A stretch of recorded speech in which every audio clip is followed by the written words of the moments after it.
चीन पर भारत की डिजिटल स्ट्राइक। एक और बड़ी खबर, बैक टू बैक आपको हम खबरें बता रहे हैं, बैक टू बैक बड़ी खबरें। चीन पर भारत की डिजिटल स्ट्राइक, भारत ने 118 और चाइनीज ऐप बैन कर दिए, यानी कि बिल्कुल नहीं छोड़ेंगे, कहीं नहीं छोड़ेंगे चीन को। पबजी समेत 118 चाइनीज ऐप बैन। अब तक चीन के 224 ऐप बैन कर दिए हैं भारत ने। इस कदर एग्रेसिव हो गया है भारत। तुरंत चलते हैं सुरेश कुमार गोयल साहब के पास चलते हैं। गोयल साहब, ये जो आप देख रहे हैं, ये एग्रेसिव किस बात का संकेत दे रही है? ये लगातार कहा जा रहा है कि अगर चीन को दुनिया में कहीं टक्कर मिल रही है तो इसी जमीन पर मिल रही है, इसे हिंदुस्तान में मिल रही है। गोयल साहब, देखिए, दो चीजें हैं इसमें। एक तो जो पिछले कुछ महीनों में चीन का रवैया दिखा है, चीन का रवैया साउथ चाइना सीज में आक्रामक हो रहा है, एशिया में हमारी एलएसी पर आक्रामक हो रहा है, इन पैसिफिक में आक्रामक हो रहा है। ये चीन इस समय किसी भी वजह से रही है, चाहे उसकी अपनी इंटरनल हालत हो, एक बड़े आक्रामक तरीके से बाकी सारी दुनिया से बिहेव कर रहा है। और इस आक्रामक तरीके से वो समझता है कि जो उससे कमजोर देश हैं, अगर उनको दबाना शुरू करेगा तो उनको दबाने से जो बाकी देश हैं उसके ऊपर उसका असर पड़ेगा।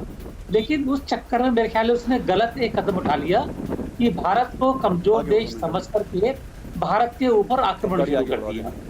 और ये भारत का जवाब इस तरीके से यही उचित है कि किसी भी तरीके से चीन को ये नहीं लगना चाहिए कि भारत कमजोर देश है और वो भारत को दबा लेगा।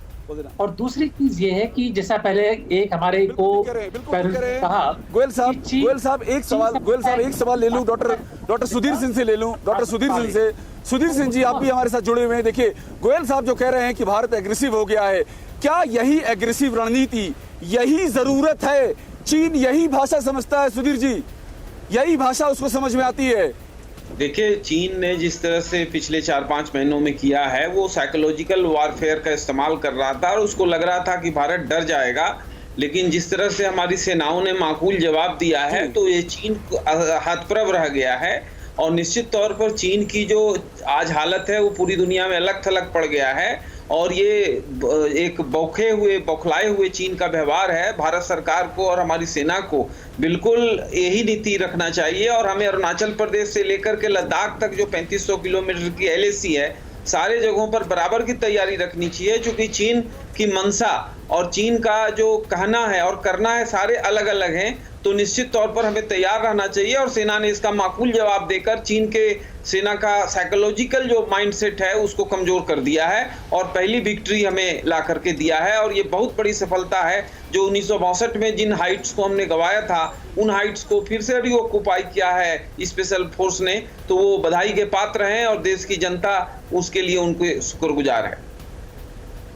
फिक्र आपकी, सोमवार से शुक्रवार रात 9 बजे सिर्फ TV9 भारतवर्ष पर।